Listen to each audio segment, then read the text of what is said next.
मुझे पूरा भरोसा है कि 2026 में बंगाल में 2/3 बहुमत के साथ भारतीय जनता पार्टी की सरकार बनेगी। ये बंगाल की जनता तय कर बैठी है। मित्रों, जहां पर भी बंगाल में जाते हैं, पूरे बंगाल की जनता घुसपैठियों से त्रस्त है। क्या कोई राज्य सरकार ऐसी हो सकती है जो घुसपैठियों की पनाहगाह अपने राज्य को बना दे? राष्ट्रीय सुरक्षा पर एक कितना बड़ा खतरा है, इसका जवाब बंगाल की मुख्यमंत्री ने बंगाल के चुनाव में दे। घुसपैठ रोकने के लिए उनके पास क्या योजना है? आर्टिकल 370 हटता है, वो विरोध करती है। सीएए लाकर बंगाल के शरणार्थियों को नागरिकता देने का हम कार्यक्रम करते हैं, वो विरोध करती है। और वो ठीकरा फोड़ते हैं कि बीएसएफ है, वो रोक नहीं रही है।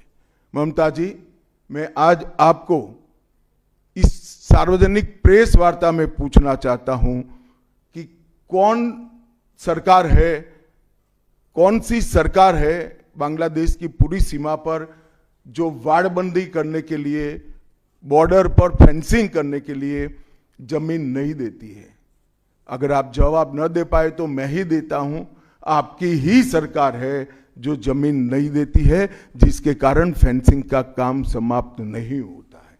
फिर भी भौगोलिक रूप से कठिन सीमा पर से कोई घुस कर आता है तो कहां जाता है? सबसे पहले बंगाल के गांव में जाता है। आपका पटवारी क्या कर रहा है? आपका थाना क्या कर रहा है? क्यों इसको अरेस्ट नहीं किया जाता? क्यों उस पर केस दर्ज नहीं होता? क्यों इसको वापस भेजा नहीं जाता? जवाब है क्या आपके पास? क्या बंगाल की मुख्यमंत्री जवाब दे सकती है कि असम में घुसपैठ क्यों बंद हो गई? त्रिपुरा में घुसपैठ क्यों बंद हो गई? गुजरात और राजस्थान की बॉर्डर पर घुसपैठ क्यों नहीं होती है? पंजाब की बॉर्डर पर घुसपैठ क्यों नहीं होती है? कश्मीर की बॉर्डर पर घुसपैठ क्यों नहीं होती है? सिर्फ बंगाल में क्यों होती है? क्योंकि आपकी निगहबानी में घुसपैठ कराई जाती है और बंगाल को धीरे धीरे डेमोग्राफी चेंज कर आपकी वोट बैंक को पुख्ता करनी चाहती है। मगर ये लंबा नहीं चलेगा। बंगाल की जनता अब जान गई है और इसके खिलाफ लामबंद भी हो रही है। और मुझे मालूम है अगला चुनाव घुसपैठियों को निकालने के मुद्दे पर और घुसपैठ रोकने के मुद्दे पर लड़े जाने वाला है, क्योंकि न केवल ये बंगाल का अब मामला रहा है। मैं आज बंगाल की जनता को इस प्रेस वार्ता के माध्यम से बताने आया हूं कि बंगाल की बॉर्डर से हो रही घुसपैठ सिर्फ बंगाल का मामला नहीं रहा है, अब ये राष्ट्रीय सुरक्षा का मामला है। देश की संस्कृति को बचाना है, देश की सुरक्षा को सुनिश्चित करना है, तो बंगाल की बॉर्डर सील कर दे, ऐसी देशभक्त सरकार यहां लानी पड़ेगी जो ममता बनर्जी नहीं कर सकती, केवल और केवल भारतीय जनता पार्टी कर सकती है। घुसपैठ के अलावे भ्रष्टाचार से पूरी बंगाल की जनता त्रस्त है।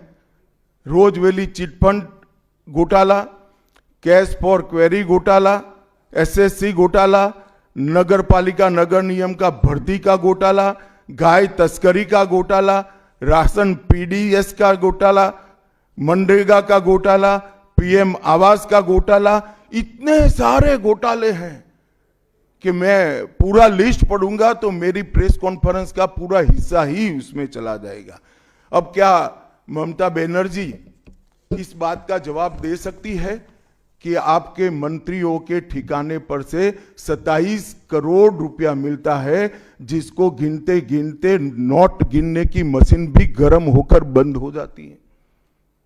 बंगाल जैसे गरीब राज्य के अंदर 27 करोड़, 20 करोड़, 15 करोड़ ये राशि मिल रही है, आपकी कोई अकाउंटेबिलिटी नहीं है।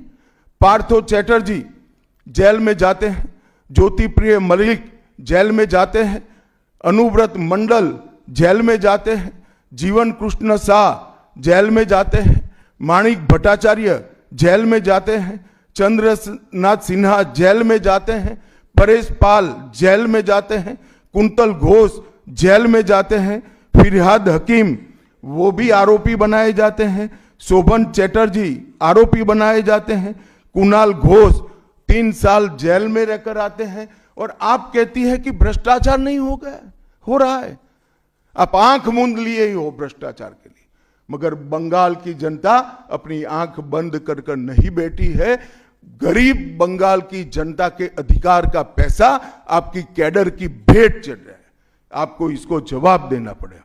महिलाओं की सुरक्षा ये बहुत बड़ा मुद्दा बना है और अधिकृत रूप से कहा जाता है कि महिलाएं 7 बजे के बाद अपने हॉस्टल और घर से न निकले। हम कौन से जमाने में जी रहे हैं? मुगल काल में जी रहे हैं क्या? ममता जी, ये आजाद भारत, यहां माताओं बहनों को पूरा दिन जब इनकी मर्जी हो, जब इनको काम हो, घर के बाहर निकलने की सुरक्षा प्रदान करना ये हमारा संवैधानिक दायित्व है, जो देने में आपकी सरकार विफल गई है। आरजी कर मेडिकल कॉलेज का मामला हो, संदेश खाली का मामला हो, दुर्गापुर मेडिकल कॉलेज का मामला हो, साउथ कॉलेज लॉ कॉलेज का मामला हो, हर जगह बेटियां असुरक्षित हैं और ढेर सारे लोग और ढेर सारी माताएं बहनें ये अत्याचार से तंग आ चुकी है, असुरक्षा से तंग आ चुकी है। वो भी राह देख रही है कि कब वोट देने का अधिकार आए और हम ये निकम्मी तृणमूल कांग्रेस की सरकार को हटा दें। सांप्रदायिक तुष्टीकरण को इस राज्य सरकार ने अपनी नीति के रूप में स्वीकार कर लिया है। अब मरहम लगाने का प्रयास हो रहा है, मैं सुबह से देख रहा हूं, मगर अब मरहम लगाने से कुछ नहीं होता है। हृदय पर, बंगाल की हिंदुओं के हृदय पर घाव इतना गहरा बैठ गया है कि कोई मरहम काम नहीं आएगा।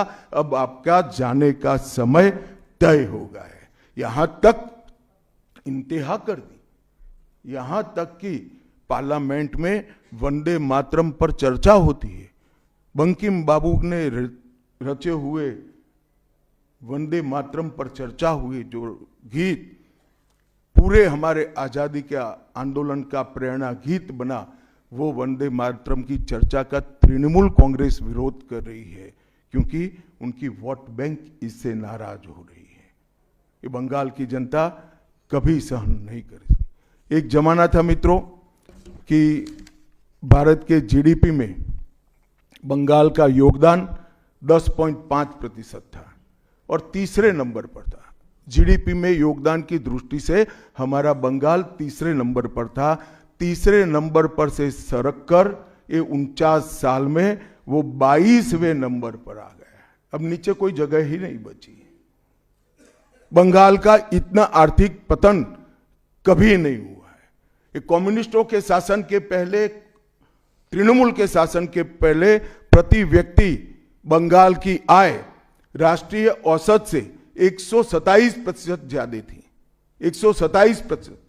देश में नागरिक 100 रुपया कमाता था तो बंगाल में 127 रुपया कमाता था। आज देश का नागरिक 100 रुपया कमाता है तो बंगाल का नागरिक 73 रुपया कमाता है। ममता जी, आपको इसको जवाब देना पड़ेगा। हर प्रकार के उद्योग की शुरुआत एक जमाने में इस सुजलाम सुफलाम भूमि से हुआ था और इसी के आधार पर सोनार बांग्ला की परिकल्पना की जाती थी। वो बंगाल में आज भ्रष्टाचार, घुसपैठ और टोलबाजी के कारण सारी इंडस्ट्री वापिस जा रही है। केंद्र सरकार की योजनाएं लागू करने में उनको अपनी वोट बैंक गंवाने का डर है। पीएम किसान देरी से लागू किया, बंगाल के किसानों का 10,000 करोड़ रुपया चला गया। आयुष्मान भारत आज तक लागू नहीं किया और बहुत आयुष्मान भारत से बहुत एक प्रकार से कमियां वाली स्वास्थ्य साथी की स्कीम लागू की है। मुझे बताइए, कोई बंगाल का नागरिक भारत में कहीं जाता है और बीमार पड़ गया, स्वास्थ्य साथी स्कीम उसको बाहर के अस्पताल में इलाज करवा पाएगी क्या? नहीं करवा पाएगी।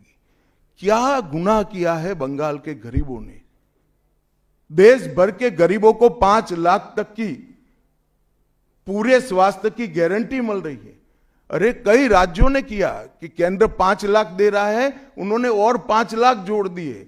आप केंद्र के 5 लाख इसलिए स्वीकार नहीं करना चाहते हो कि नरेंद्र मोदी से आपको डर है। डर तो ठीक ही है, क्योंकि मोदी जी की लोकप्रियता बंगाल में दिन प्रतिदिन बढ़ती है, मगर इसके कारण गरीबों का आप नुकसान कर रही हो। वो बंगाल के गरीब जरूर। हिंसा और प्रतिशोध की राजनीति, पूरा देश ऐसी आशा करता था कि यहां से कम्युनिस्ट जाने के बाद हिंसा और प्रतिशोध की राजनीति समाप्त हो जाएगी, मगर हुआ उल्टा।